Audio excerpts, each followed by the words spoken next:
স্থানীয় সরকার উপদেষ্টা আসিফ মাহমুদ সজীব ভুঁইয়া বিএনপি থেকে নির্বাচন করবেন। বিএনপিতে যোগ দেওয়ায় উপদেষ্টা আসিফ মাহমুদকে ফুলের মালা দিয়ে বরণ করে নিলেন বিএনপি চেয়ারপারসন বেগম খালেদা জিয়া। বিএনপির সঙ্গে আসন সমঝোতা হলে সরকার থেকে পদত্যাগ করে ঢাকা 10 আসনে নির্বাচন করতে পারেন আসিফ মাহমুদ। ঢাকা 10 সংসদীয় আসনের ভোটার হলেন আসিফ মাহমুদ সজীব ভুঁইয়া। শুধু ভোটারই নয়, তিনি এই আসন থেকে নির্বাচন করবেন ধানের শীষ প্রতীকে।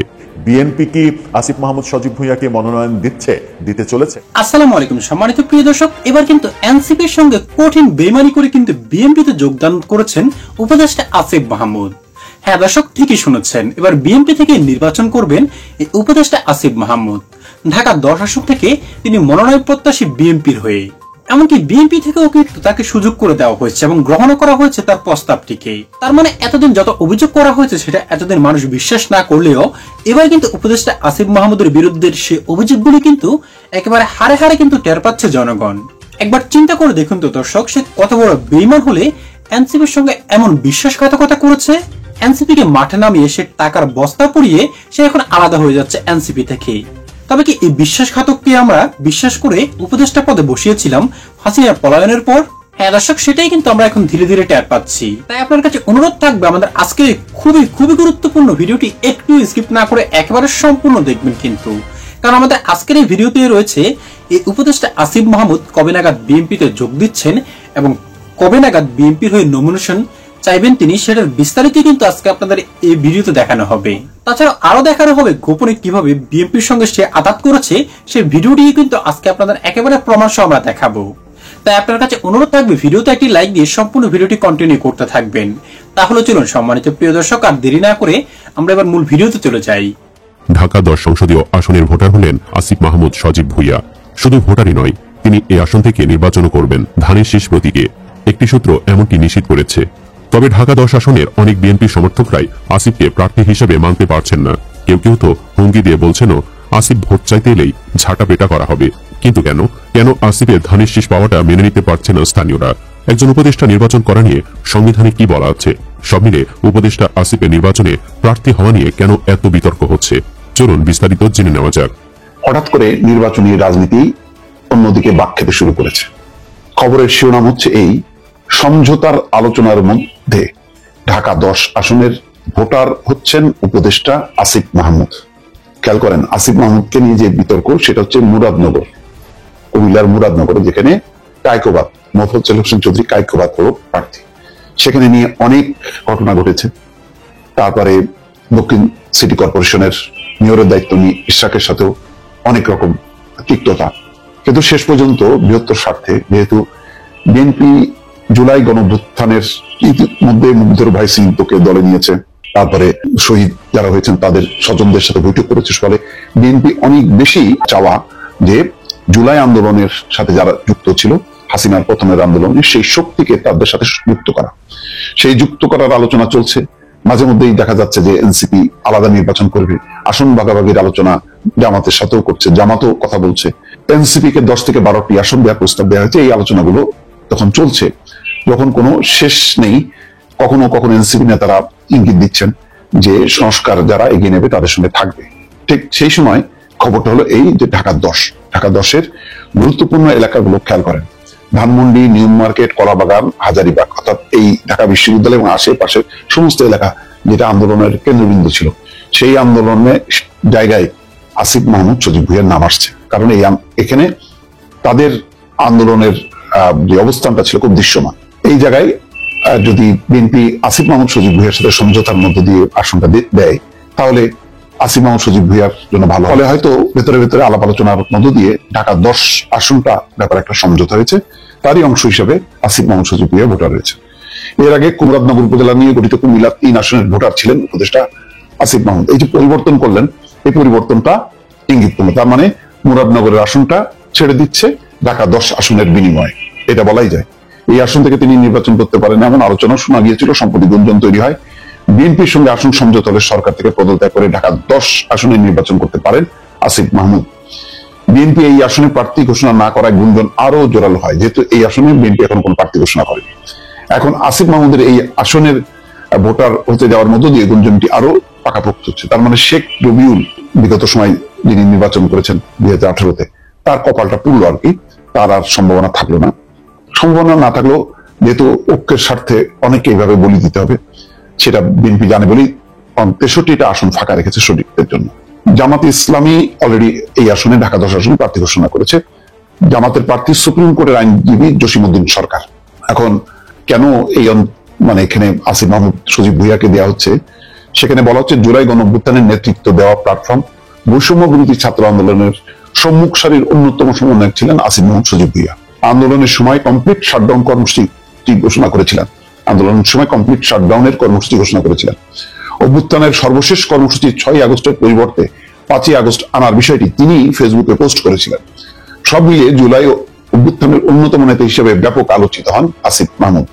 অভ্যুত্থানে শেখ হাসিনা সরকারের পতনের পর গত বছরের 8 আগস্ট গঠিত অন্তর্বর্তী সরকারের উপদেষ্টা পরিষদে স্থান পান কুমিল্লার ছেলে আসিফ মাহমুদ সজীব ভুঁইয়া। কিন্তু আসিফ মাহমুদ সজীব ভুঁইয়াকে নিয়ে অনেক বিতর্ক আছে। তার কুমিল্লায় বরাদ্দ, তার নিজের নির্বাচনী এলাকার বরাদ্দ, হাসনাত আব্দুল্লাহর জন্য বরাদ্দ, এইগুলো নিয়ে কিন্তু যথেষ্ট বিতর্ক আছে। এখন এই বিতর্ক সত্ত্বেও ক্ষমতার রাজনীতি বড় নিষ্ঠুর বা মানে এর এত বৈচিত্র্য থাকে যেটা আসলে আদর্শিক অবস্থান থেকে মানে বিচার করা যায় না। সেই কারণে দেখেন যে অতীতে জাতীয় পার্টির সাথে সমঝোতা হয়েছে, জামাতের সাথে সমঝোতা হয়েছে, ফলে এনসিপির সাথে সমঝোতা মানে হওয়াটা অস্বাভাবিক না, এবং হয়তো এটাই কাঙ্ক্ষিত। বিএনপি হয়তো সেই দিকে এগোচ্ছে। দর্শক, বিএনপি কি আসিফ মাহমুদ সজীব ভুঁইয়াকে মনোনয়ন দিতে চলেছে? বিএনপি কি এরকম সিদ্ধান্ত শেষ পর্যন্ত নেবে? যে বিএনপি মাত্র কয়েকদিন আগেই উপদেষ্টা পরিষদে যে সকল উপদেষ্টাকে সরিয়ে দিতে হবে বলে দাবি জানিয়েছিল, সেই লিস্টে আসিফ মাহমুদ সজীব ভুঁইয়ার নাম ছিল। কি হচ্ছে রাজনীতিতে? বলছিলাম উপদেষ্টা আসিফ মাহমুদ সজীব ভুঁইয়া পদত্যাগ কবে করবেন জানেন না, তবে তিনি নিশ্চিত করেছেন যে তিনি নির্বাচন করবেন এবং সেটা ঢাকা থেকে নির্বাচন করবেন। একদিন দুদিন আগেই তিনি বললেন যে নির্বাচন করতে যে টাকা প্রয়োজন হয় সেই টাকা আমার কাছে নেই, সুতরাং নির্বাচন করব কিনা নিশ্চিত নয়। সেই আলোচনাতেই তিনি বলেছিলেন যে এই মুহূর্তে নির্বাচন করতে মিনিমাম 10-20 কোটি টাকা লাগে, সেই টাকা আমার কাছে নেই। এই যে 10-20 কোটি টাকার কথা প্রকাশ্যে তিনি বলছেন, অথচ নির্বাচন কমিশনের বাধ্যবাধকতা হচ্ছে আপনি 25 লাখ টাকার বেশি খরচ করতে পারবেন না। তার মানে কি জুলাই আন্দোলনের দোহাই দিয়ে জুলাই আন্দোলন যারা করেছে তারা যা ইচ্ছা তাই বলতে পারে, আইনের ব্যত্যয় যা ইচ্ছা তাই ঘটাতে পারে? সেই প্রশ্নটা আসবে। এবার ধানমন্ডিতে তিনি ভোটার হলেন। ধানমন্ডিতে ভোটার যখন হলেন তখন ঢাকা থেকে তিনি বলছেন যে স্বতন্ত্র নির্বাচনও করতে পারেন। নির্বাচন যে কোন দলের করবেন সেটা নিশ্চিত নয়, তবে স্বতন্ত্র নির্বাচন তিনি করতে পারেন। নিউজ 24 এর শিরোনামটা আপনারা দেখে নিন। তারা নিশ্চিত করছে ঢাকা থেকে স্বতন্ত্র নির্বাচন করবেন আসিফ মাহমুদ সজীব ভুঁইয়া। যদিও এই শিরোনামের কোনো ভ্যালু নেই, কারণ তার মতামত মানে তিনি যেটা বলেন সেটা যে চূড়ান্ত না, সেটা আমরা এর আগের বহু উদাহরণ থেকে পেয়েছি। মাত্র কয়েকদিন আগেই তিনি বলেছেন ঢাকা 12 আসন থেকে নির্বাচন করবেন যদি নির্বাচন করেন। মাঝখানে বললেন আমার কাছে টাকা নেই, অন্যের কাছ থেকে টাকা নিয়ে নির্বাচন করা ঠিক হবে কিনা সেটা নিয়ে ভাবছি, 10-20 কোটি টাকা যেটা লাগে সেই টাকা আমার কাছে নেই। তখন প্রশ্ন উঠেছিল যে একজন উপদেষ্টা, প্রভাবশালী উপদেষ্টা, তার কাছে যদি নির্বাচন করার টাকা না থাকে তাহলে এনসিপি নেতাদের টাকা কোত্থেকে আসছে নির্বাচন করার, সেই প্রশ্ন উঠবে। এদিকে প্রথম আলো যেটা বলছে, প্রথম আলোর ফটোকার্ডটা দেখলেই বুঝতে পারবেন, তারা বলছে সমঝোতার আলোচনার মধ্যে ঢাকা 10 আসনের ভোটার হচ্ছেন উপদেষ্টা আসিফ মাহমুদ। প্রথম আলো যখন এই কথাটা বলছে তখন যেটা হয়েছে মজার ব্যাপার সেটা হচ্ছে যে সাংবাদিক আনিস আলমগীর তিনি এই প্রথম আলোর ফটোকার্ডটা নিয়ে সামাজিক যোগাযোগ মাধ্যমে একটা পোস্ট করেছেন। সেই পোস্টে তিনি এটা বলেছেন যে ঢাকা 10 আসন থেকে আসিফ মাহমুদ সজীব ভুঁইয়া বিএনপির হয়ে নির্বাচন করছেন, অর্থাৎ বিএনপিতে যোগ দিয়ে বিএনপি হয়ে নির্বাচন করছেন। ঢাকা 10 আসন থেকে নির্বাচন করবেন কিনা এমন প্রশ্নের জবাবে আসিফ মাহমুদ বলেন, ঢাকা থেকে নির্বাচন করব এটা মোটামুটি নিশ্চিত। সেই জায়গা থেকে নিজের ভোটটা ঢাকায় নিয়ে আসা, কারণ ভোট যেন অপচয় না হয়। কোন আসন থেকে নির্বাচন করব এটা চূড়ান্ত হয়নি, তবে ঢাকা থেকে করব। তিনি বলছেন যে ভোট যেন অপচয় না হয়, এই কারণেই মুরাদনগর থেকে তিনি ঢাকায় ভোটটা নিয়ে আসলেন, কিন্তু কোন আসন থেকে নির্বাচন করবেন জানেন না। যদি ঢাকা 10 থেকে নির্বাচন তিনি না করেন তাহলে ভোটটা অপচয় হবে না? ধরেন যে আগের কথা মতো আপনি ঢাকা 12 থেকে নির্বাচন করলেন, তাহলে তো আপনি মানে ঢাকা 12 আপনাকে ভোট দিতে পারলেন না, তাহলে তো ভোটটা নষ্ট হলো। মুরাদনগরে থাকলে যেমন নষ্ট হতো এখানে থাকলেও নষ্ট হবে। সুতরাং আপনি ঢাকা 10-এ নির্বাচন করার ব্যাপারটা ফাইনাল করেই এই সিদ্ধান্ত যে নিয়েছেন এটা এখন পরিষ্কার। এবং তিনি বলছেন যে কোন দল থেকে নির্বাচন করবেন এটা জানতে চাইলে বলছেন এখন পর্যন্ত পরিকল্পনা স্বতন্ত্র নির্বাচন করার, তারপরে দেখা যাক এটা বলে ব্যাপারটা সরাসরি বিএনপি বলার আগে আনুষ্ঠানিকভাবে তিনি হয়তো বলতে চাচ্ছেন না। মানে ব্যাপারটা এরকম, মীর মুগ্ধর ভাই পানি লাগবে পানি মুগ্ধ, সেই মুগ্ধর ভাই স্নিগ্ধ যখন বিএনপিতে যোগ দিয়ে এনসিপিকে একটা ধাক্কা দিলেন, এবার বোধহয় আসিফ মাহমুদ সজীব ভুঁইয়া সব থেকে বড় ধাক্কাটা দিতে চলেছেন তার ব্যক্তি স্বার্থে। তিনি হয়তো বিএনপিতে যোগ দিয়ে বিএনপির রাজনীতিই করবেন, সেরকম আভাস কিন্তু আমরা প্রথম আলোর নিউজে পেয়েছি। আরেক প্রশ্নের উত্তরে জবাবে তিনি বলেন, আমার কারো সঙ্গে কোনো ধরনের আলোচনা হয়নি, কে কোন আসন ফাঁকা রাখলো সেটা আমার দেখার বিষয় না, আমার সিদ্ধান্ত ব্যক্তিগতভাবে এককভাবে নেব। অর্থাৎ ঢাকা 10 আসন যে বিএনপি ফাঁকা রেখেছে, এটা তো পাগলেও বলছে যে আপনি 10 আসনে এসে ভোটার হলেন, ঢাকা 10 বিএনপি ফাঁকা রেখেছে, সুতরাং বিএনপির সঙ্গে সমঝোতা করেই আপনি এখানে এসেছেন। তিনি বলছেন যে কে কোন আসন ফাঁকা রাখলো সেটা কোনো ব্যাপার নয়, আমি আমার মতো করে সিদ্ধান্ত নেব। ঢাকা 10 নির্বাচনী এলাকার ভোটার কেন হলেন জানতে চাইলে আসিফ মাহমুদ বলেন, সরকার থেকে পদত্যাগের পর ধানমন্ডি এলাকায় থাকার পরিকল্পনা আছে, যেখানে থাকবো সেখানেই ভোটার হওয়া। মানে একই সাক্ষাৎকারে বহু রকমের কথা তিনি বলেছেন।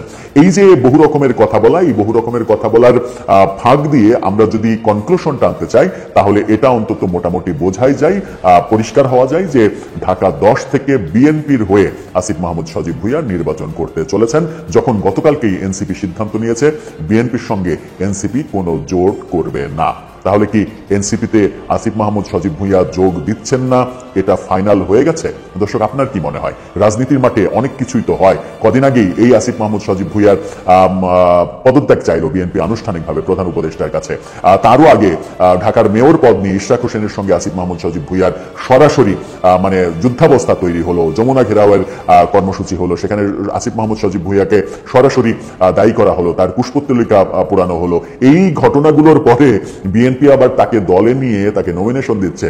তার মানে কি দাঁড়ালো? তার মানে যদি এই ঘটনা সত্য হয়, আনিস আলমগীর যেটা লিখেছেন সেটা যদি সত্য হয়, তাহলে কি এটা প্রমাণিত হচ্ছে না যে রাজনীতি আমার দেশে কোথায় গিয়ে দাঁড়িয়েছে? দর্শক শ্রোতা, টাকা দিয়ে মানুষকে কতবার অমানুষ বানিয়ে ফেলে সেটার উদাহরণ কিন্তু এই উপদেষ্টা আসিফ মাহমুদই। তার নিজ এলাকায় অন্যরকম একটা বিবাদ সৃষ্টি করার কারণে সে এখন জনপ্রিয়তা হারিয়েছে তার নিজ এলাকায়। তাই এবার শুধু নিজ এলাকা থেকে নয়, এনসিপি থেকে বের হয়ে গিয়েছে এই উপদেষ্টা আসিফ মাহমুদ। এতদিন এনসিপিতে ঢোকার কথা থাকলেও সে কিন্তু এখন টাকা কামিয়ে কিন্তু এখন এনসিপি থেকে আলাদা হয়ে যাচ্ছে। এমনকি বিএনপিতে যোগদান করছে সে। ঢাকা 10 আসন থেকে সে নির্বাচন করবে বিএনপির হয়ে, এমনটাই কিন্তু সে বক্তৃতা দিয়েছেন এবং সংবাদ সম্মেলন করে জনগণকে কিন্তু জানিয়ে দিয়েছেন। তার মানে আমরা উপদেষ্টা আসিফ মাহমুদকে এতদিন যেটা ভেবেছিলাম তার উল্টোটা করে কিন্তু সে একেবারে জনগণের কাছে কিন্তু কালারিং হয়ে গেছে। তবে কি বিএনপি অর্থাৎ তারেক রহমানও কি তাকে গ্রহণ করবে দর্শক, যেমনটা মুগ্ধর ভাই স্নিগ্ধকে করেছে? কি হচ্ছে দর্শক দেশের মধ্যে এসব রাজনৈতিক চালের কারণে? তবে দেশ ধীরে ধীরে ধ্বংসের পথে এগিয়ে যাচ্ছে? হ্যাঁ দর্শক, লক্ষণ কিন্তু এরকমটাই আমাদেরকে ইঙ্গিত দিচ্ছে। বিএনপি হেভিওয়েট নেতারা নমিনেশন পাচ্ছে না, অথচ নতুন নতুন করে যারা দল ঢুকছে, হাইব্রিড যাদেরকে বলা হয়, তারা কিভাবে নমিনেশন পাচ্ছে? বিএনপি বা এসব কি শুরু করেছে দর্শক? যেমনটা কিন্তু দর্শক আমাদের আজকের এই ভিডিওতে বেশ কয়েকটি গুরুত্বপূর্ণ রিপোর্ট আপনারা দেখতে পেয়েছেন। তাই আপনার কাছে অনুরোধ থাকবে, আপনি একজন দেশের সাধারণ জনগণ হিসেবে দর্শক এগুলি সম্পর্কে আপনার কি মতামত সেটা অবশ্যই আমাদের কমেন্ট বক্সে এক লাইন লিখে যাবেন, কারণ আপনাদের এই মতামতটুকু আমাদের কাছে অনেকটাই গুরুত্বপূর্ণ দর্শক। এই মতামতের কারণেই কিন্তু আমরা পরবর্তীতে আরো যত সকল গুরুত্বপূর্ণ নিউজগুলি রয়েছে, আপডেট নিউজ, সকল কিছু কিন্তু আমরা আপনাদের সামনে তুলে ধরতে আগ্রহী হব। দর্শক, আজ এ পর্যন্তই। আশা করি সকলে অনেক ভালো থাকবেন। খোদা হাফেজ।